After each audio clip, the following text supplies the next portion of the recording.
Hi there guys, and welcome to another episode of the Cover Zero Show with me, your host, Simon Conboy.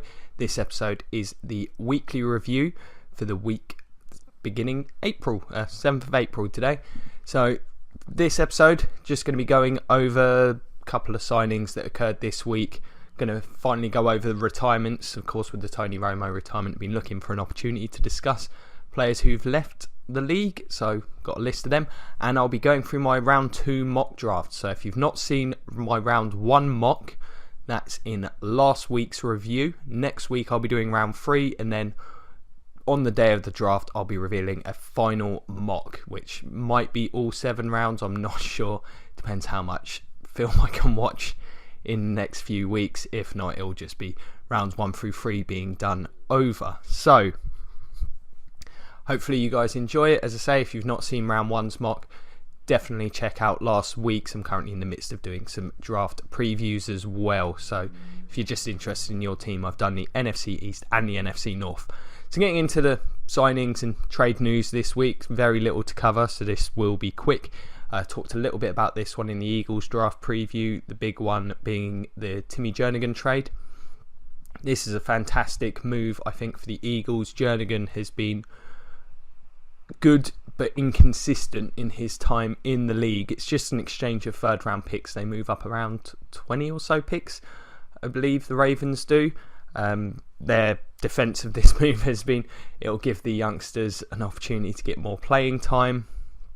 Personally, I don't like this move for the Ravens. I think he's one of their more talented defensive players.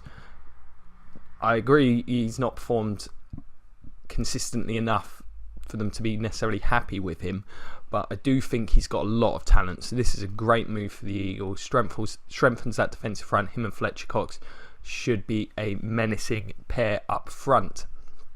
The other signing, Brian Quick, the former Rams receiver, he's now with the Redskins. 1 year, like bet minimum, $850,000 is perfectly reasonable. He showed nothing in his time in St. Louis, but it's such a small contract. If he can make any kind of impact, this will be a great deal. And that offense, Jay Gruden seems to know what he wants in a receiver. We'll see what he can add, if any. Either way, no risk to this signing. And the Vikings have signed Case Keenum as a backup quarterback for the following season. 1 year, $2 million.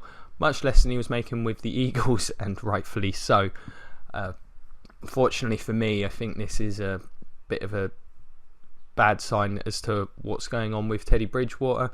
Hopefully he can recover. Discussed this a little bit before. I really liked him coming out of college, and hopefully we'll get to see Teddy Bridgewater play in this league again. So moving on to the retirements, of course the big news being Tony Romo has retired. Going to be in the booth for CBS next year with Jim Nantz. So that should be interesting. I think he'll do a pretty good job there. He'll be better than Phil Simms was, I suspect. And not the biggest Phil Simms fan here personally. But yeah, this really hurts the Texans, who seem to be the team that was, seemed to be selling out to get him. Haven't been too active at this point in time in finding a quarterback. They absolutely have to find somebody. I don't think they can rock into next year with Tom Savage. I think Bill O'Brien, he struggled to fix this quarterback position. It could cost him his job if he can't find a solution this year. I don't think he can necessarily rely on getting a rookie and starting him and performing well, especially considering where they're drafting. It's not like they've got much ammunition to trade up either. So I expect the Texans to go look at Jay Cutler. In terms of a bit of a retrospective of Romo, I mean, it's all pretty much been covered this week. He's, you could say to some degree, underrated. I mean, statistically, and especially looking at some of the teams he was on, some of these Cowboys teams were pretty bad.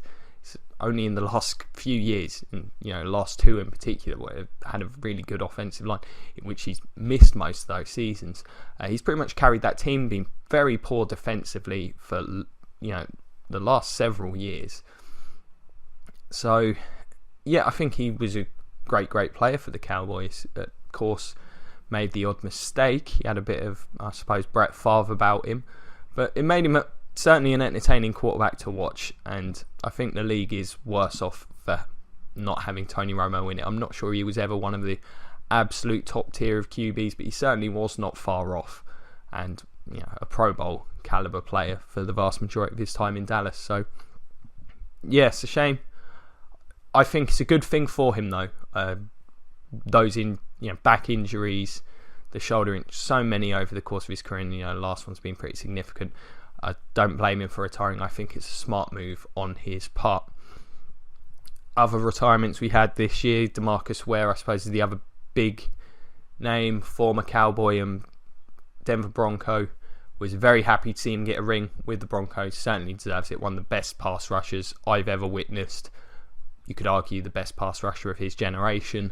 Was a very good player against the run. Just one of the best defenders in the league when he was in his prime. Great player. He'll be missed for sure. I mean, even last season he was effective when he was on the field, even though injuries sort of sapped him of a lot of that year. This is a guy that's going to be first ballot Hall of Fame, one would suspect. An easy slam dunk pick there. He's been an absolute joy to watch in his time in the league. Great player. I mean, everything you could want out of a defensive player. Cowboys also, Doug Free retiring. I think this might be a bigger deal than some people suspect. Part of an offensive line to me is continuity. They've got Ronald Leary's gone, Doug Free's retired. This will have an impact on them. Now, don't get me wrong, the other three guys that remain are the three most talented guys on that line. They'll still be fine. They'll still be one of the best lines in the league, but this is someone that they're going to need to replace. He was solid, reliable, if unspectacular. But again, chemistry and continuity will be hurt by this retirement. He had a solid career with the Cowboys. Pretty good job there. Gary Kubiak, he's gone. That's a shame. Health concerns, can understand it. Did a pretty good job with the Broncos. Certainly can't argue with that. And had a tough old time with the Texans for the most part. But to be fair, he was the coach that sort of got them turned around after years of being in the basement as a result of being an expansion team. So it'll be interesting to see how the Broncos adjust. I think he did a great job with that locker room. They've certainly got some personalities, especially on that defensive side of the ball. Pat McAfee. Not often I'm going to talk about special teamer, but I think this could affect the Colts.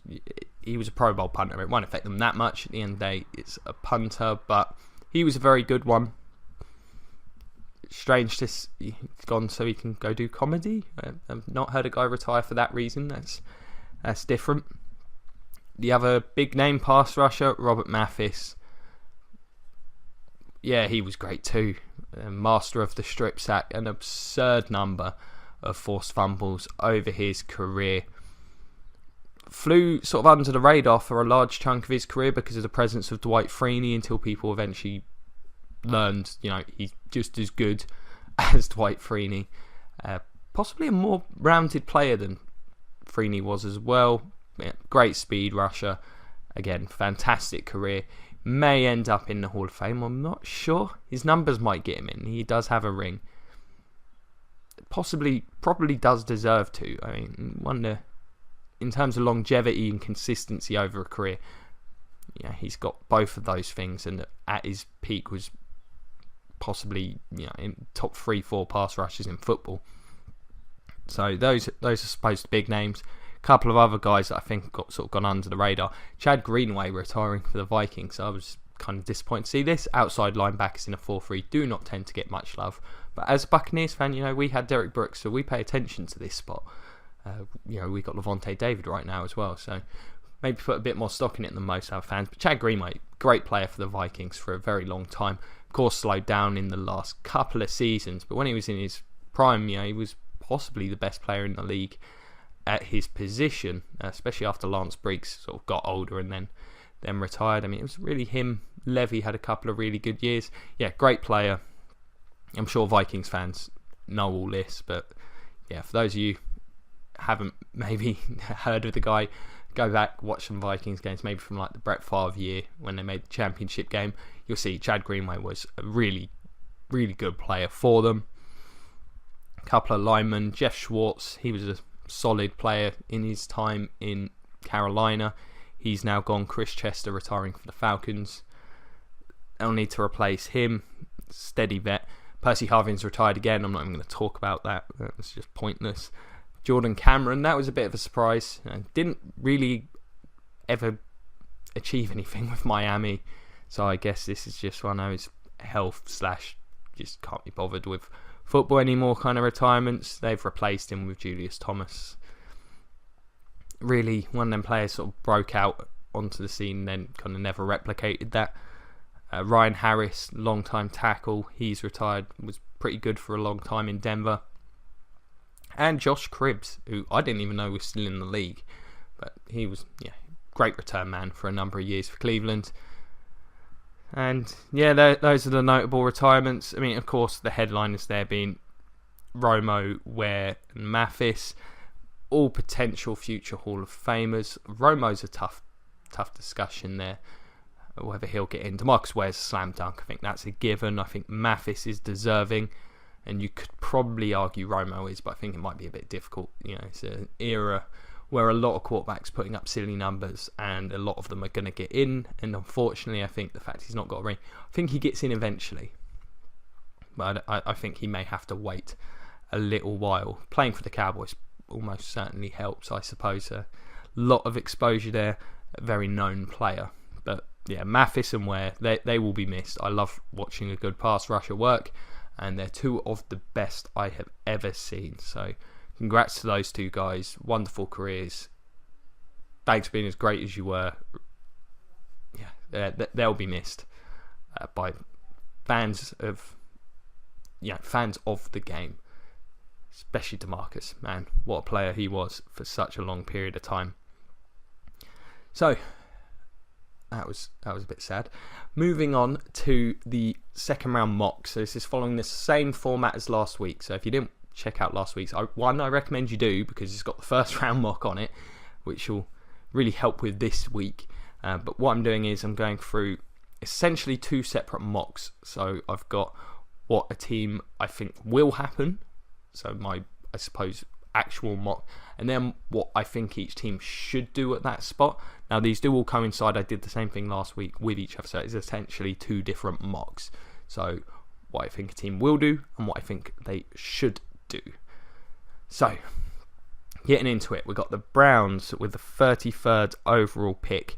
Now at this spot, I think they should take Deshaun Watson. They really do need a quarterback. Last week, in the what will happen, they got incredibly lucky, got Jamal Adams, and they got Myles Garrett. So they've got two of the best players in the draft. I think they feel very good about the draft at this point. Deshaun Watson's a guy I think they consider. Maybe not great value at this point, but I think they do need to get a quarterback. You already got two great players in this draft. Bring him in. I hope to develop him. You've got a great developer of quarterbacks in Hugh Jackson. Maybe not start him this year. I mean, it's not like you've got great options. You may have no choice, but you've got a good O-line there now, and it's got to happen. However, I think they will take Budda Baker. Now, I know they've already selected, in my wheel mock, they've selected the kid from Michigan, Jabril Peppers. I forget him. So Peppers, I think, has been drafted purely for talent. I think this guy is the guy they'd be planning to start on day one at safety, and there is a need there. Whereas Peppers, he might be used as more of a chess piece, may move around the defence a little more, and may be seen as more of a developmental prospect who's purely being drafted for talent at the spot he was. So moving on to 34, we've got the 49ers. I've got, they should take John Ross. Now, he's long gone in my what will happen draft, but I think when you take just speedsters, I think it's a big risk in round one. We've seen what happens countless times, guys like Philip Dorsett, Troy Williamson. I mean, the list goes on and on and on for speedy wide receivers who didn't have much impact. I'm not saying Ross will be one of those guys. I think he's got better ball skills than a lot of those players. But at this point, he's available for the Niners. I think they can try and use him like Taylor Gabriel was used in Atlanta last year. Give them an explosive element to the offense that just does not exist at this point in time. And hopefully, as the talent around him gets better, he can be, their Deshaun Jackson-esque player who takes the lid off. However, I've got them taking Adoree Jackson. He's available, incredibly talented. The Niners just need to take, a long-term view of things, and I think that's what this pick is. I don't know if he's going to contribute much in year 1, possibly not even in year 2, but he may be the most athletically gifted player in this draft. He'll give them an electric special teams guy. I think he'd be really good value for the Niners with the 34th pick. With the 35th pick, I've got the Jags taking Dan Feeney, the offensive lineman. They need, in my opinion, they need a quarterback, but they're rolling with Blake, so they got to protect him better. Dan Feeney, one of the best top-rated guards on the line. He's available in both mocks. I think they should and will take him. So that was an easy one. The Bears, I have them taking Fabian Moreau, the cornerback. I think they could still do with another corner. Amukamara is only on a 1-year deal. Fuller's suffered a lot of injuries. Hasn't been able to stay healthy at all in his career. Could definitely do with a talented corner. I think he'd be good value at this point. However, I think they should take Obi Melifonwu in this situation. That safety's been a huge need for a while. I think he's really good value at this point. If he's available, I think that's the way they should go. Then the Rams at 37. The quest for a receiver goes on. Zay Jones is my top-rated receiver on the board at this point. I think that's who they should and will pick. Don't need to explain why the Rams need a receiver. Anyone who's watched them in the last few years will know this. The Chargers at 38. Now, this one may not be seen as a big need. However, I've got them taking Takaris McKinley. Now, partly, I think this is an upside pick. Melvin Ingram's re-signed to a long-term deal. Now, it's partly because of the way they use Joey Bosa. They use him on the line a lot. And, that's fine. That's great. I think that leaves them with a bit of a hole at outside backer. I think he could fill that spot. And I think that would give this team a really good front seven. Now, it's not that I think, as I say, I don't think it's a big need for the team. There are definitely bigger needs, but I don't think there's a lineman here that would necessarily be considered good enough value. Who have I got them taking in round 1, actually? Let me just check. Chargers, I've got them taking Trubisky or Mike Williams. So, yeah, I think this is an upside pick, but they're picking him for value. At this point in the draft, I think this is a player that's rising. I think he'll probably be off the ball before this. I'll revisit him at some point in my updated draft later on. But at this point, yeah, he'd be great value for them and beef up a strength of that team. The Jets, I think they roll the dice on Joe Mixon at this point. They need something to hang their hat on the offense, and I think this is the guy. Could be gone far later. Well, he could go far later than this, of course, with all the off-the-field stuff. But in terms of talent, probably the most talented player left on the board. I think they need a player to give the offense some juice. In terms of what I think they should do at this point, I think they should take Jared Davis. Need some athleticism in that backfield, potentially develop into a pass rusher for them. I think linebacker is a huge need, and I think he'd be really good value at that selection. Moving on with the Panthers, I think similarly to the Jets, this one on the other wildcards draft goes, I think they pick Sidney Jones up. I think they have the young corners they're developing. I think they see Sidney Jones as someone who could come back next season and give a real push to that group, give them a potential top tier guy. Not going to get a shot drafting him next year, they would hope, a guy with that talent. So they take one for the future. However, in this situation, Fabian Moreau is available in my should mock, and that's who I think they should take, because I think he can probably be their number one corner from day one. Moving on to the Bengals at 41, I've got them taking Caleb Brantley, the Florida defensive tackle. Spoke about him at length this week. A lot of the teams need interior D-line help. I think the tackle group is a tough one because the two top guys have question marks, However, I think the Bengals, Pico was not particularly effective for them in the last couple of years. Geno Atkins is probably starting to get a bit older. He's had a couple of injuries. Get him a running buddy, someone who can, play the run really well. Let Geno Atkins continue doing what he does. When they've been at their best, they've been stout up the middle. I think Caleb Brantley would really help, and he'd be great value at this point. So I think they will and should take him at that point. Similarly, the Saints, Raekwon McMillan, the linebacker. This might be a bit of an overdraft, but I don't have a high rated inside backer, and I think they desperately need one with some athleticism and coverage ability. So I've got them taking him. I think they should. I'm not sure it's what they actually do, but I'm going to do it because I think if I just will it enough, eventually they'll take an athletic inside backer who can actually run. That would look great in New Orleans. The Eagles, big need at corner. They got lucky in my mock last week. They managed to pick up Malik Hooker at great value. I think Taco Charlton's who they will, however, select at that point, simply, again, upside and value. I know they quite value pass rushes there because, let's face it, Chris Long is not the answer. I think Kevin King, though, here would be good value, fill a huge need. I think they will and should take him. So, the Bills at 44, I've got them taking Chris Godwin. I think they need to get another receiver. Sammy Watkins is great when he's healthy, but they need a bit more there. However, I think they need to take a corner. Just losing Gilmore, need another option. I think Keller Witherspoon is a good value pick at this point. I think they go for him. It's a really talented corner class. I think a lot of teams should try and take advantage of that in this round. Moving on to the Cardinals at 45, I've got them taking Evan Ingram, the tight end.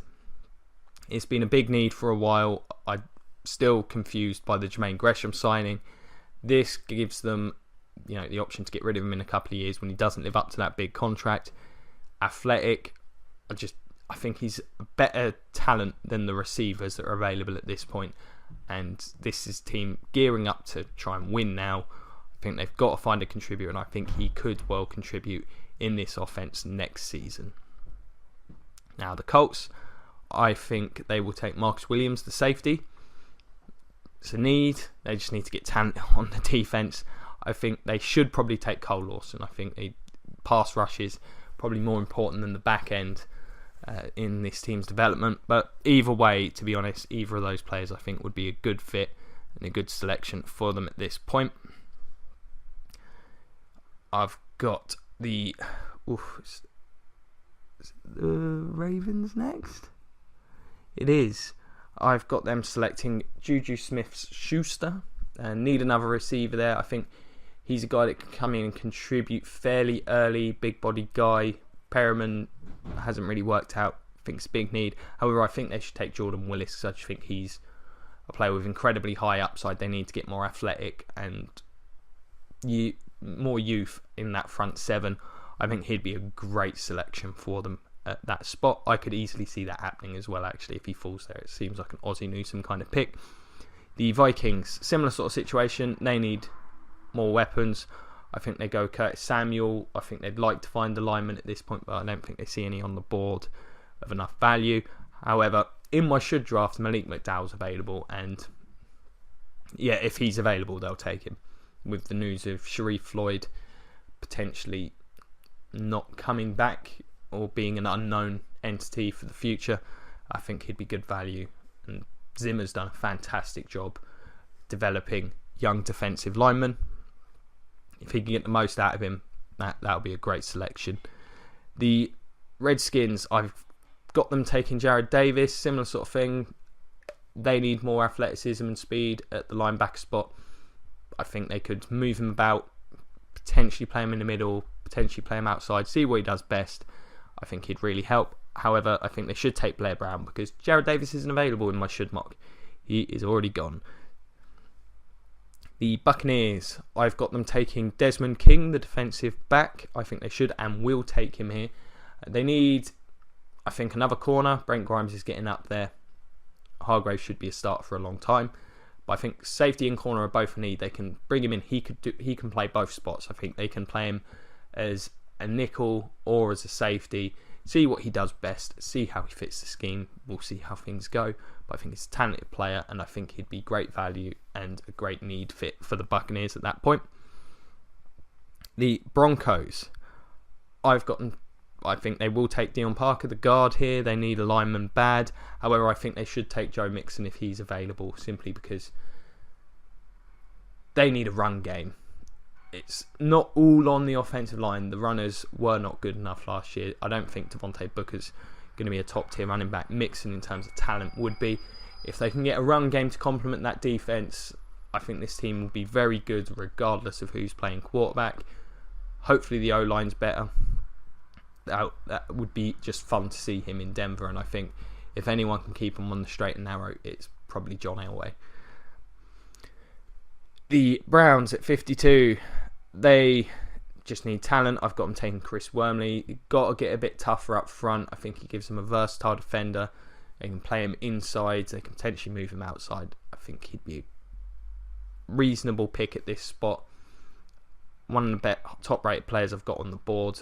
Could also be Jordan Willis, but I've got him going next to the Lions at 53.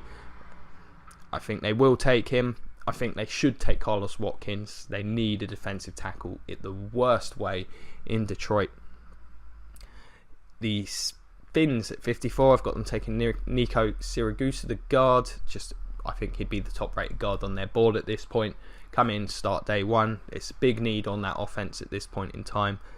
Giants, similar. I've got a lot of these sort of match up at this point, so I just kind of realised needs and top players available happen to coincide. So we've got Duke Riley for the Giants, top-rated middle backer on the board. It's been a need for a while. I don't actually necessarily think they will do it. I've got it down here partly for ease and because it just makes too much sense, but they do like ignoring that spot. The Raiders, I've got them taking Quincy Wilson, the cornerback. I think he's better than this spot. I think he simply fell. The Raiders snap him up. I think they will and should, in this situation, take him. I've got Gerald Everett, the tight end, being taken by the Texans. They need another weapon. I think, particularly if they've got a young quarterback, having a tight end he can grow with, who's got a lot of athleticism. It's a really talented tight end group. I think he'd be a great pickup for them at this point in time. Then I've got Ethan Pocic being taken by the Seahawks. They need help in the interior of that line. Apparently they're planning to put Joe Clout on the left, so that opens up a spot. He's versatile enough. He could play all three spots, and I think he's quite a good player. Seems like the sort of thing the Seahawks would do, even it might be being overdrafted at this point. The Chiefs, Tim Williams, the outside backer. We've seen that they value them. They took D Ford those years ago when they had, Harley and Houston. Similar thing here. I think D Ford, if he continues to play like he did last season, he may end up being too expensive to keep. They've got a lot of money tied up in guys like Houston and Eric Berry. Marcus Peters is going to command a lot of money. This is simply backup. Hully, of course, not got too long left. He's getting older. And Houston is still the main man, I think. But if either him or Ford, if there becomes a cap issue there, they need a replacement. I think that's what this is. It's a very talented roster. They can afford to do this kind of thing. The Cowboys, they're very happy at this point. Safety Josh Jones is available. They snap him up. They need a safety in the worst way there. He's one of the top players on my board at this point, so I think he's great value for them. The Packers, I think they take Tyrus Bowser. Gonna look cool on the back of a jersey, especially a green one, Bowser, because I just think it will look cool. On top of that, they need another outside backer, potentially big enough to play on the line in certain pass rush situations. I don't know how much longer Clay Matthews has left at this point. He keeps suffering injuries. Hasn't quite looked the same player he was for the last couple of years. And also, I think there's a possibility Nick Perry reverts to pre-last season form. So I think they need backup there. Can never have too many pass rushers. I think he's one of the highest rated players on the board. They take him. The Steelers, I think they take Cooper Kupp, the wide receiver. It's just another option. Whilst their receiving core is okay, of course, you can't rely on Martavis Bryant. That's been shown. Another suspension. He's out for who knows long. He probably won't be back with the team. And outside of Antonio Brown, the other guys, I don't think they're on the level. They're quite good enough. Some of them may develop but I think Cup gives them another guy to throw in that rotation. They do a great job developing receivers.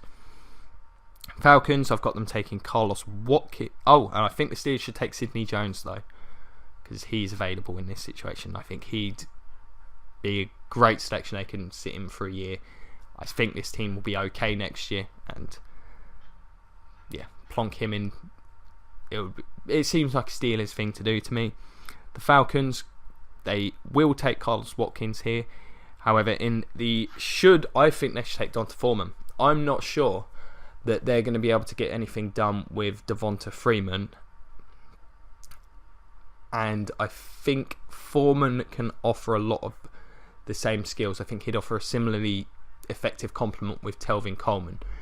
You can never have too many running backs, of course, position where, especially Freeman's run style, he's a bit more of the power back there.